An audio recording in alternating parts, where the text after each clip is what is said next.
രണ്ട് മക്കളിൽ മൂത്തവനെ കയ്യിൽ പിടിച്ച സ്കൂളിൽ രാവിലെ കൊണ്ട് വിട്ടതാണ്. പിന്നെ അച്ഛൻ മകനെ കാണുന്നത് മോർച്ചറിയിലാണ്. അനാസ്ഥയുണ്ടായിട്ടുണ്ട്. പണിയില്ലായിരുന്നു. അപ്പൊ ഞാൻ വൈകിട്ട് നേരത്തെ വരാൻ മോനെ എന്നും പറഞ്ഞ് ഞാൻ പോരുന്നതാ. മോനെ അവിടെ കൊണ്ടാക്കിയിട്ടേ എനിക്ക് വേറെ ഒന്നും അറിയത്തില്ല. മോനെ സ്കൂളിൽ കൊണ്ടാക്കിയിട്ടേ പോകുന്നത്.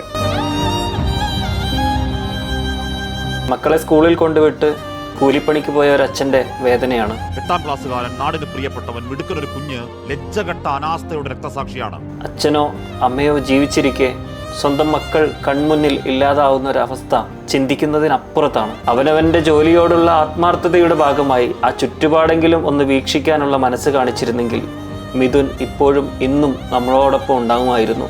പാമ്പുകടിയേറ്റും ഷോക്കേറ്റും വിദ്യാർത്ഥികളാൽ പരസ്പരം കലഹിച്ചും തീർന്നു പോകേണ്ടവരല്ല ഈ ഭാവി തലമുറയിലെ വാഗ്ദാനങ്ങൾ. സ്കൂള് KSEBയെയും KSEB സ്കൂളിനെയും പഴിചാരുന്നതിനപ്പുറത്ത് എവിടെയാണോ വീഴ്ച സംഭവിച്ചത് അത് പരിശോധിക്കപ്പെടേണ്ടത് തന്നെയാണ്.